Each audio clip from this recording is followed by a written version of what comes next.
Ada ular, kura-kura, iguana. Rame ya. Hai hai hai, Bunda Panda dan keluarga tercinta. Hayo, tebak, kita lagi di mana? Di mana sih kita, Yaksa? Mas, ini pas banget, sesuai janji saya.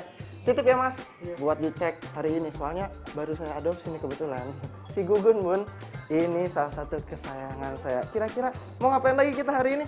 Ayo mas, langsung kita bawa ke ruangan. Jadi, Yaksa lagi bawa iguananya ke klinik Bunda Panda.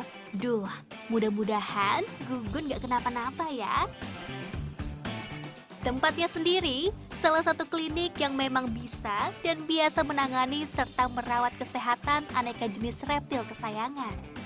Adanya di Jakarta Selatan. Namanya Pet Care Clinic Bun. Itu ada yang keras.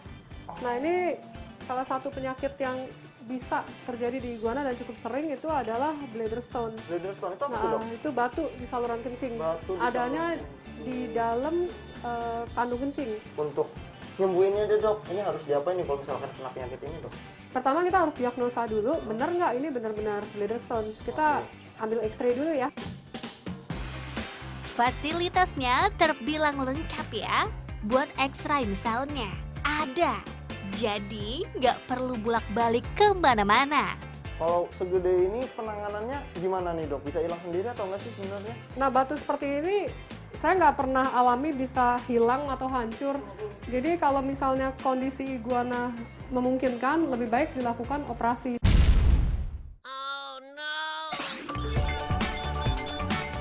Duh, sabar, Si Gugun bisa kok langsung dapat tindakan medis di sini. Langsung operasi. Ngomong-ngomong, ada tips nih dari Dok Yuli. Buat Bunda Panda dan keluarga yang juga punya iguana, biar nggak ngalami gangguan yang memang sering terjadi pada mereka, kayak Gugunnya Yaksa. Iguana ini dia itu bukan hewan yang misalnya kita sediakan baki atau water bowl, dia nggak akan mau minum kayak anjing sama kucing. Jadi kadang-kadang owner itu nggak pernah ngelihat iguananya minum, jadi tidak disediakan tempat minum. Nah untuk mengakali supaya si iguana itu mau minum, biasanya kita spray atau kucurin air di dekat mulutnya. Biasanya dia akan mengeluarkan lidah lalu diminum airnya sebagian. Mencegah lebih baik pasti daripada mengobati. Dan rutin mengecek kesehatan kesayangan. Jadi salah satu cara yang baik sebagai pencegahan. Sambil nunggu Gugun, ngobrol juga yuk sama Panda Ervan. Dia lagi bawa boa kesayangannya ke klinik reptil ini bun. Soalnya penyakit di reptil itu kadang kan suka bahaya juga. Kayak nggak bisa disepelein. Jadi misalnya ular pileknya aja tuh bisa bikin mati gitu. Kalau ular, gini ternyata prosedur pengecekannya. Dia baru saya operasi kira-kira 2 minggu yang lalu. Jadi sekarang kita mau cek hasil operasi yang pertama. Kedua, kesehatan buah ini secara umum. Tadi kita sudah timbang ya, beratnya 7,40 hari ini. Yang lalu waktu dia cek ke sini lagi itu 7,10. Perkembangan berat badan ini jadi salah satu indikasi ada masalah apa enggak pasca operasi. Duh, semoga kamu lekas kembali fit ya. Lanjut, lihat penanganan medis pada ular. Ini di antara detail lainnya. Usahakan walaupun ularnya gede, tapi kalau bisa kita pakai jarum yang kecil biar dia nggak terlalu berasa ya waktu disuntik.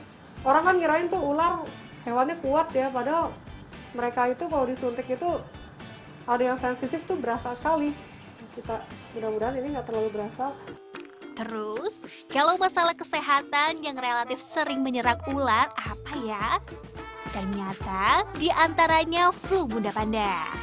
Makanya, mesti sering dicek dan dipastikan suhu ruang mereka misalnya.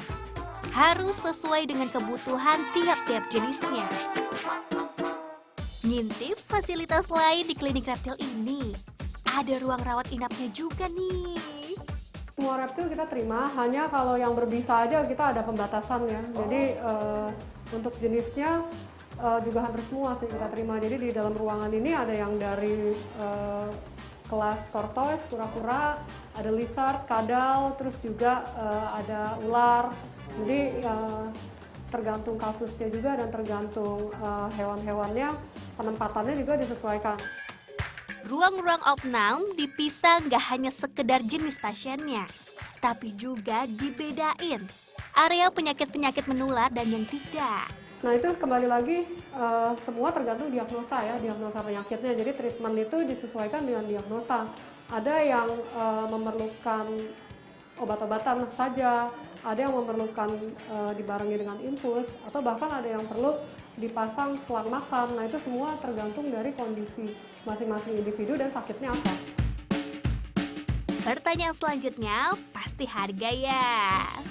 Bervariasi Bunda Panda, tergantung jenis dan penanganannya.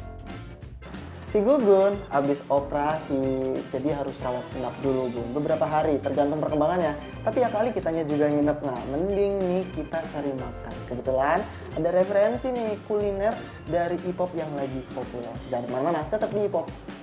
Gun tinggal dulu ya.